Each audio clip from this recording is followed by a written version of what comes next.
also they say, but majority people, they don't want to study. So actually, what they're doing and how they're going to stable that society. This is my basic question. So daily life in ancient Greece. Yeah. I have no knowledge about this. What did regular people? What was life like in Pompeii? Right. So many people, they don't do anything, but their society is, very stable. Right? I don't think everybody study. Well, I don't think everybody is willing to. No, there were bakeries and schools, and there were. I went to Pompeii, but it looks like a regular. No, they don't. Many people they don't want to go to school. But there were schools. The same as now. Many children don't want, even if they're going to school, they don't study. But even 2,000 years ago, the same. But even over they're going to 20, 30, 40 years old, what they're going to do? The government say you don't need to work. Okay, we're going to take care of your life. But what they did. Okay, you like to read a book or you like to study, so those people are very happy every day.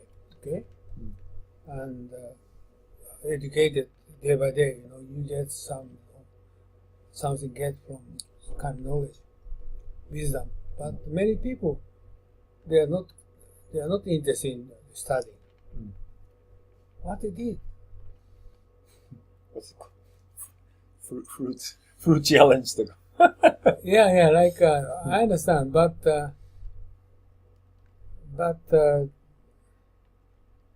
like my wife, she don't work and they just doing that like this every day.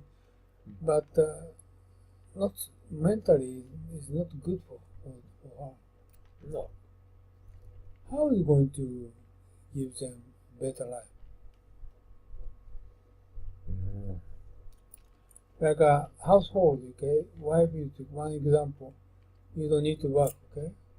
So then looks happy, but looks very much frustrated, okay? Because every day they don't need to work. What's happened? This is kind of drinking. Huh? Yeah, some people drinking cause problem, right? This is true. So start drinking, become a kitchen. The other bottle. No, the other bottle. Yeah. Right? So this is the problem. Currently, phenomena is actually happening. Well, I don't know this as a fact, but I believe that there is more depression among rich people. Yeah. Okay, you can watch TV. It's current TV boring, right? So what else they're going to do? Well, rich people that don't need to work. Their wife doesn't need to work. They have somebody who does all the daily chores, who does the cooking, the cleaning, and everything else. So anything they need to do is shop and meet friends and socialize. But there is very little gratification in that. Of course, when asked the question, well, then why did you go back and do all the cleaning yourself? They don't want to do that either. But I think that is basically very understandable that people become very depressed.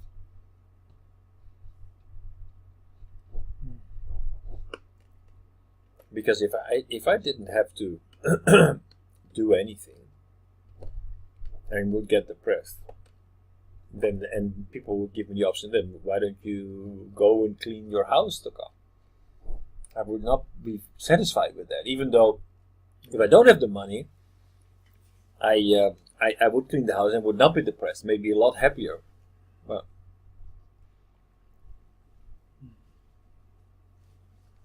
okay, so far no answer. Okay, move. No answer. Well, no. I think there are very few cleaners, people who work in cleaning, who are depressed. One more question.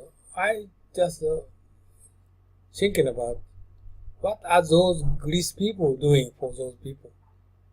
They did something for them, right? Like a theater, or like they make a lot of tragedy drama at the theater. Yeah. And also they have a big stadium for some special spectacular show. Right, with lions and That's right, and also they gladiators. And they try to consider a lot of kind of event. Also, one event is like, for example, kind of Olympic. They are thinking about many shows, like once a week or sort of things. We do the same thing. We have television every day. We organize the Olympics. Oh, we have theaters. Are you watching TV? I'm not watching TV. But No, this is no. This is just not satisfied. So just watching TV plus rating. I'm not saying that people in ancient Greece or Rome were satisfied. But they try to make events. They try to change, give special services for them. Right. But like the royal courts in Europe, there people were utterly bored. Utterly bored. What? The royal courts in Europe, the members, they didn't have to work. They had lots of money, but they were utterly bored. What do you mean? Bored, like they didn't find any meaning or So what are they doing? Nothing. Eat, sleep, procrastinate, and do all the basic things. Right? Do you know the Japanese emperor is so busy every day? They don't work, but actually they're so busy. And they keep the events of tradition. Very busy. Yeah. Shinto priests like work, right? So, well, we don't have that system. Okay, let's move on. Okay, energy. Looking at energy and energy consumption in Japan and in the renewable market. How far is Japan when it comes to moving from the fossil fuel driven economy towards a renewable energy platform? What Rifkin was talking about in his presentation. So this graph shows on in the red line shows the energy consumption in Japan between 1965 and 2015, and the blue line shows GDP. So what we notice here is that actually the energy consumption has been more or less stable. You could even say that it has been decreasing a little bit, while the GDP kept growing. So there is more of a gap between GDP growth and energy consumption growth. So Japan has become a little bit more energy extensive. Why did this happen? Good question. Next graph. Oh, great. Great. So looking at how electricity is being produced, electricity production in Japan. So we see the red line. That is the electricity is being produced with fossil fuels. So the energy, the electricity plants use mostly fossil fuels to generate electricity. They also used nuclear up until 2011, and then we see that dramatically fell down. Hydroelectric actually was pretty significant. I didn't know this, but actually in 1950, 1/3 of all energy, of all primary energy, came from hydro. And today, that is only 4%. So actually, Japan relied heavily on hydro energy, and for 50% on coal in 1950.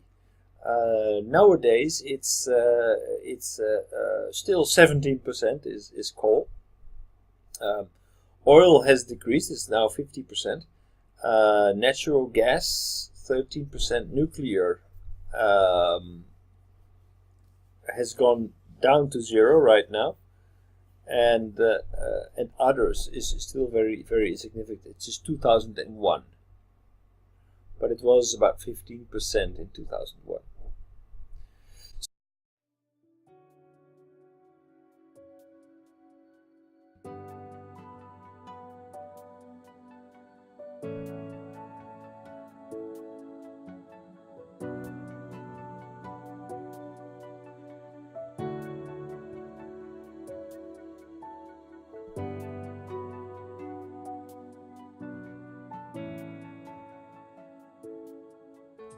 はい、皆さんこんにちは、雲野です。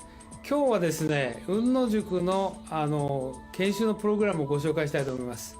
で、こういうふうなホームページありますけれども、ぜひですね、一度中身をご覧になっていただきたいと思います。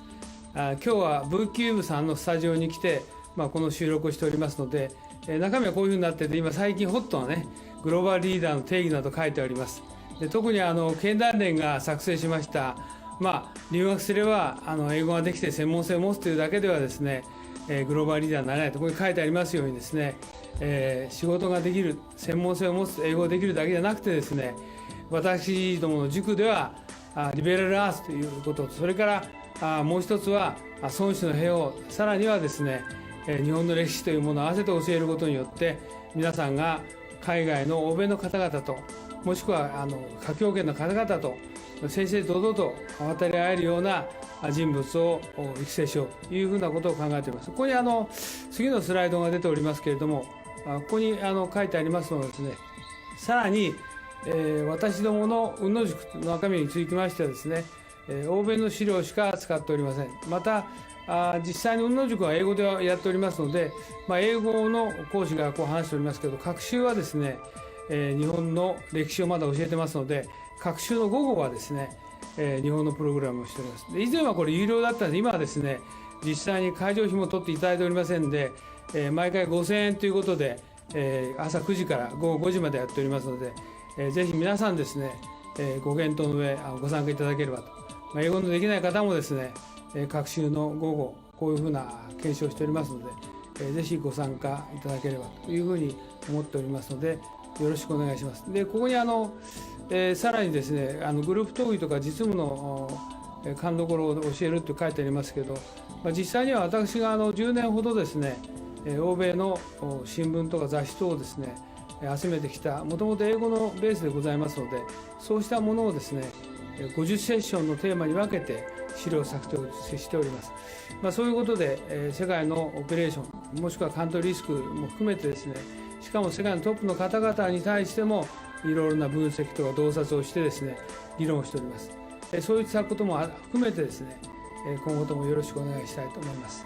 以上で私の挨拶を終えますが、今回のこのビデオの収録にあたってはですね、V キューブさんのスタジオをお借りしてですね、お時間を頂戴して、このビデオを作成させていただきました。よろしくお願いします。どうもありがとうございました。